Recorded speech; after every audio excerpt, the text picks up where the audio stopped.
Welcome back, everyone. I'm so excited you're with us on 33 Founders today because I'm here with Stephanie Palmeri, an investor at SoftTechVC. Thank you so much for being with me today. Thanks for having me. Stephanie, I'd love to have you start out with how you started working with the firm because it's a really interesting story. Yeah, so I actually was living in New York for 10 years after finishing my undergraduate degree. I did a whole host of things. I was a technology consultant, I did marketing, I worked at startups. And then I went back a little later than most people do to get my MBA at Columbia. And as I was wrapping up getting my MBA, I had a few opportunities in New York City to go work for some venture funds. I had done some work in venture while I was a student. And I just really felt like it was important for me to spend some time on the West Coast and if I was really going to make a long-term career of being in the venture industry. So I turned down some offers, moved out here with no job, and I was sleeping on the floor of a few friends and classmates who had just moved into their new apartments. And I ended up connecting to Jeff Lavier, the founder of SoftTechVC, through one of our firm's investors. Hans Schuldens from Industry Ventures. He was in my alumni network. Some other folks I know knew Hans and said, you have to talk to Hans. He knows everybody and he knows who's fundraising. So Hans said, get in touch with Jeff, tell him I sent you. So I sent Jeff a pretty brief email. For those of you that work in venture and startups, you know that short and sweet is always good. It usually gets a better response than being too long. So I got back a really thoughtful response from Jeff, telling me that he thought I should do venture later in life. He didn't really know a lot about me. He just knew kind of 3 lines. And his advice was really strong, but there were some reasons why I felt it was a good time for me to get into the industry. And I think he thought I was a bit younger than I am. Anyhow, I kind of ignored his advice. I ignored him and his no, this is the right thing to do. And I planned to write him back, which I did. And in the interim, he shared his post without my name and without the places I had worked with his 40,000, 60,000 Twitter followers, which was crazy because I was like, oh my God, he blew up my spot. I'm looking for a job and I don't, who is this guy? And so I kind of just ignored that. I sent him the email I intended to send, which is it's great advice. I really want to do this, but let's talk because I'm actually interested in working at startups too. So I ended up meeting with him. I walk into his office and he says to me, so I'm supposed to convince you to not work in venture. And I said, well, you can try, but I'm pretty stubborn. So let's talk about what I would do at a startup. We spent a good 30, 40 minutes talking about working at startups, had a really nice conversation. And then I kind of went on my merry way thinking he might help me find a job in one of his portfolio companies. Lo and behold, a few days later, he pings me, says, come in and meet my partner, Charles Hudson. And come in and meet Charles, spend an hour talking to Charles. And again, I assume this is all to help a portfolio company. And I go into Jeff's office and Jeff shuts the door and he goes, okay, well, you're not going to take my advice. So here's what you're going to do. You're going to work for me for the next 8 weeks and you're going to prove that we need someone and that you're the right person. And maybe then I'll hire you. Can you start today? So I started that afternoon. And about 4 or 5 weeks in, he offered me a full-time offer to stay with the firm. So it was pretty whirlwind and crazy. All of my stuff was still in New York. But I dove in head first, and it's been a really exciting adventure, and I just hit my 4-year mark in July. So yeah, it's been a wild ride. When it comes to the 4 years, how do you feel that you've evolved as an investor? Well, the cool thing about seed investing, we typically are writing less than $1 million checks, so $500,000, $1 million, in very early stage companies. So you get to be with a company through that first initial stage and see it on, ideally, to a Series A funding or potentially sometimes to an acquisition. And so the really interesting thing is it doesn't take me long to see whether or not a company is starting to click. So I've had the ability to go through several cycles of companies that take several batches, effectively, of companies through to their Series A and now Series B, and some of them even Series C at this point. So I think that's one of the most interesting pieces. Another thing for me is, I set out with a couple areas that I wanted to make investments in at some point in time. And it's exciting as you start to meet companies that fall within the thesis that you developed. And so it's very cool to watch things kind of hit at different cycles where now is the right time to invest in this sector and this is the company I've been looking for. And I think that's one of the other things that really kind of begins to evolve as you spend more time in the industry. And you're on the board of Fatherly, Chariot, Spoon University, and Edusen. So you have so many amazing portfolio companies, but I was thinking maybe we can chat about those four. I'd love to. Yeah. Since you work so closely with them. Sure. Who do you want to start with? Let's start with Fatherly and how you got involved with them and met the founders there. That's a funny story too. Do you know this story? I don't know this story. I love what they're doing. One of those. VCs always say like you never meet people at conferences. You met them at a conference? I kind of did.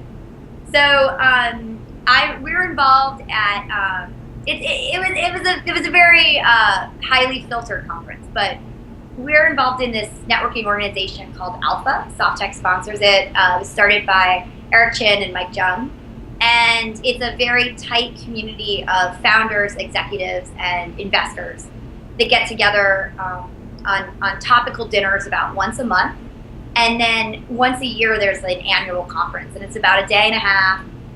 It's a great unconference conference. You get to really talk through things that are on founders' minds. And I was helping to lead a session the day before on content and commerce, actually. And so I had a room breakout session, 20, 30 people in the room, and Mike Rothman from Fatherly happened to be in the room. So I hadn't met Mike, but he made some really insightful comments in the room, and I remember thinking wow, he's got some really interesting things to say. And I'm sure he found what I had to say interesting as well. So the next morning, Charles and I were sitting at this card table, and everybody else is grabbing breakfast. And then we, along with the other investors, all have these, what I refer to as almost like the saddest job fair you've ever seen. There's an empty room, and you've got all these firms sitting at these tables. And we knew, you kind of know everybody going to this conference. It's 80, 100 people. It's very easy to work the room. So we're kind of there in case people want to come talk about their companies, but everybody's really looking to get on the road. And I'm there. I have a broken leg at the time. I'm kind of stuck. All my luggage is up in the room, and we're ready to get on the road. And Mike comes over, and he's like, "Hey, I think you really want to hear about my company." And I was interested in talking to him, but you're also this is a very weird environment. We start talking, and Charles had left at that point, and he comes back. He's like, "It's time to get going." I was like, "No, hold on. I got to finish talking to this guy." So it's a very unusual way to meet. But I think that the story I would take away is we met at a conference, but we also met. We met because it was a very highly filtered group of individuals. So there was context for why everybody was there, and he saw something in, I think, the content I had brought to the forefront in the room the day before, and I recognized that as well as him as being one of the most valuable contributors in the room. So it just kind of clicked, even though we didn't know each other. And so for me, it was sort of this obvious opportunity. I've spent a ton of time looking at all this stuff around women and moms, and nobody's addressing dads. And the reality is, moms may still be the biggest spender in households, dads are getting up there. About 50% of households, dads run the grocery shop. And so when you start to realize that no one's really understanding how to target these millennial dads who want to be very active participants in their children's lives, you understand the opportunity that Mike's going after. His pedigree working very early at Thrillist was really exciting to us. And for me, I love doing deals in New York. I said 10 years in New York. So it's always fun for me to have founders and portfolio companies based in New York and get to spend time back there. When you reflect on that first meeting with him, when Charles came down and said, "Hey, It's time to go," and you're like, no, we can't leave yet, reminds me of a great insight that Nikhil over at Shasta shared with me, that his favorite part of his job is the 10-minute meetings that he just can't stop thinking about. Oh, yeah. Ironically, his is Class Dojo, which is a company that you've invested in. What's one of your 10-minute meetings that you just couldn't stop thinking about? That's a good question. So it's another one of my media companies. It wasn't a 10. See, I usually don't do 10-minute meetings, but I usually can tell within 10 minutes. Am I really interested? Yeah, that's what he was saying. Yeah.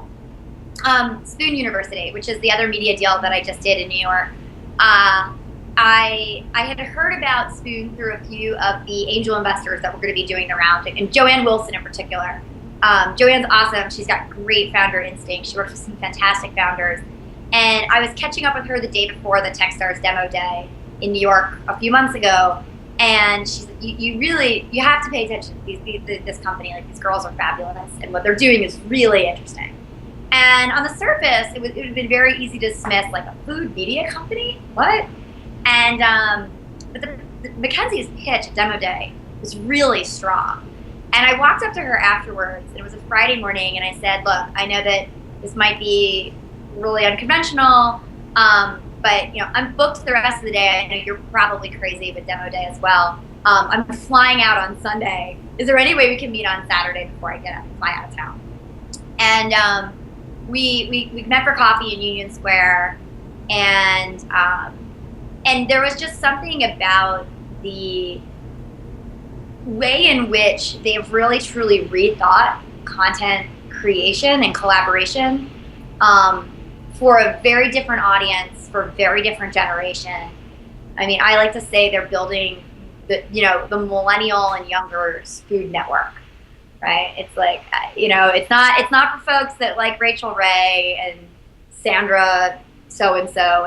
It's for people that really are obsessed with food but really want to make it their own, and it's such a great way to harness their creativity, and in this case a lot of college students around food. So it was just that spark and energy of understanding, like, getting that initial story. Like, we started this in our college, and it went from this one chapter in a print magazine to 100 campuses in the last 2 years. Was crazy to me, and you could just see this being huge, and you could see the founders just having a really big vision. When it came to you guys having that discussion, Mackenzie saying, yeah, I'd love to meet you Saturday. Yeah. When, on the other end of things for founders, what questions do you recommend they ask VCs before partnering? Oh, yeah. I mean, first off, I think it's always, we do reference calls on our companies. It's always good to ask for references of CEOs that we've worked with before, and not just CEOs of companies that have done really well. I think the best references are companies that haven't necessarily taken off like a rocket ship. Companies where there's been some struggle. So you really understand what an investor is going to do when things aren't going swimmingly. Because in fact, there's, things are going fantastic. I'm probably not doing that much, right? I don't have as much work to do. When you have real critical things you're working through, that's really where I can, be the most helpful. So I think that's one important thing. Another thing is just understanding the firm's investment philosophy and strategy. So, at SoftTech, we typically invest about $500,000 to $1 million, always in that kind of first big seed round. So the companies are usually raising $1.5 million to $3 million. Sometimes it's a little bit more if it's a hardware company. That's about the general range. So, do you fit within their strike zone? And then on top of that, what's their follow-on strategy? So, for example, we don't lead Series A deals. We think there's a signal that comes from investing in your seed deal and then leading some Series A deals, but not leading others. So we always want to maintain our pro rata rights. We want the ability to continue to put money into the company to maintain our ownership, but we also don't want to send a signal to the market that we think this is a better deal than this deal by leading one and not leading another. So we're very specific in how we approach follow-on raises. I think that's something that a lot of founders don't really understand as they're weighing, well, should I take money from a Series A fund at the seed level? What does that actually mean? When you mentioned before, what is it like for the startups who haven't hit it big yet, who are still working through the weeds? What role do you like to play with your portfolio companies? So I think I wear a lot of different hats. The reality is, depending on, some founders really need help on the marketing and sales side. Maybe I can be helpful there. Some folks really need help on the hiring or management, cold coaching side, and so maybe I'm helpful there. Board management is another area where I definitely tend to be helpful. So it really varies. I think each founder has a unique need at different points in time. Mm-hmm. It might be getting product feedback, right? Other times it might be we're having trouble closing the senior executive, like how can we refine our process here? When it comes to playing that role, you said that your favorite part of the job is watching the founders evolve alongside the companies. Can you give us an example of that? Yeah, so one of my favorite examples of that is Jeff Fernandez from Grovo. So we invested in Grovo back in 2012, and 3.5 or so years later, Jeff has a monstrous organization in New York. He's a sales machine. He continues to beat his numbers month over month, quarter over quarter. He doesn't tire. And watching him grow from, a relatively small team when we made that first investment to having over 100 employees, this massive office, and, his leadership in doing that and his ability to cultivate a leadership team around him that has been very thoughtful has been really exciting. And, even though we're probably less involved now that he's gotten larger, we talk on a regular basis. And yeah, it's always exciting to see him, thinking about what it's going to take to get to the next level, not only for the company, but for himself as a CEO. When it comes to the startups that you're working with, hitting that hyper growth mode, especially for the younger startups like Spoon University, things are now moving so fast. Yep. As an advisor to them, how do you ensure that they're growing sustainably so they can keep that going? Oh, so like cash management? Yeah. What tips do you have? I think the things we always want to pay attention to are, is the growth we're doing, like you said, is it sustainable? So if we're acquiring users through things like Facebook, how big is the population we're acquiring? Like how fast would those channels be tapped out? Are we diversifying our customer acquisition channels? That's certainly one of those things. For a SaaS company, it might be understanding, if the first product that we're offering is a baseline product, what are the next set of product offerings that we need in order to upsell the clients so that they're spending more with us and we're taking more of that mind share. So it's going to vary from company to company, but I would say it's continuously thinking about how you're going to grow revenue in the top line, but at the same time do it in a controlled way with the underlying expenses. So let's say there's one thing that you could change about the VC industry. What would you change and why? Oh, if I could change one thing, I would definitely change the diversity problem. Both gender and race. I think it's a huge issue. It's really sad that I'm often the only woman in the room, and I'm not unique in having that problem. There are plenty of female investors that have had that problem, but the reality is investors are just not a diverse enough group of people, and especially if you think about our mandate, to invest in companies that are going to be fundamentally large companies targeting large populations of people. We're not necessarily in touch with, as an industry, with the needs of the everyday consumer. And I think we need to be more cognizant of the need for that. I also think diversity breeds a different perspective when you're having debates and conversations around doing deals. So it's not just, are we seeing and investing in things that are, targeting a broader population, but also are we able to ask the right questions and see things from a different perspective? There's been a lot of talk recently about mental health in the founder community. It's scary. It's really scary, and I think it doesn't help that it's both venture and startups tend to be very male-dominated environments. In culturally speaking, it's not been okay to talk about our weaknesses, and so I think that's another reason why diversity would really help.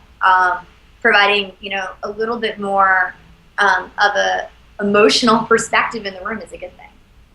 Love it. So I know you have a hectic day ahead, so just 2 more questions, and these ones are not intense about VC and life. So okay. I know you're a super passionate traveler. Yeah. If you could teleport anywhere right now, where would you go and who would you go with? Oh, okay. I would go to probably southern France, the Côte d'Azur, with my fiance Adam. The two of us have both been there on our own, but never together. And we're not going to make it there for our honeymoon this year. So that would be where I would go. If not, I'd go right back to New Zealand. Is it? We were in New Zealand. We were in New Zealand over the holidays, and absolutely incredible country. Had the best time. Wow, how cool. Yeah. All right, last question. What's one question that you've always wanted to be asked personal, professional, athletic achievement from when you were 7 that nobody's ever asked you? Ooh, that's a good one too. I don't know. That's a really good question. It's funny because I ask people questions all day long and I never think about what questions they're going to ask That's me. how I feel too. When people ask me questions, I feel like I don't have answers. I'm such an open and talkative person that like I probably, not to say I'm an open book, but oh geez, I don't have a good answer for you. Well, I will ask one that was a real surprise to me. Okay. I just had Jason Weingart from over at Yellow on, and his question was, what drives you? And I was really surprised that he'd never been asked that. He feels that people often forget to bring that up. That's a boring one. You've already, okay, then I'll have to end with the classic one. What are your top 3 favorite foods? Oh, okay. Well, I'm Italian American, so I love pizza. Cheese is just a general category. But if I had to pick a cheese, it would probably be burrata. And other top favorite, I'm still gonna have to say pasta. And the funny thing is, I'm super healthy eater, so like avoid a lot of those things on a regular basis.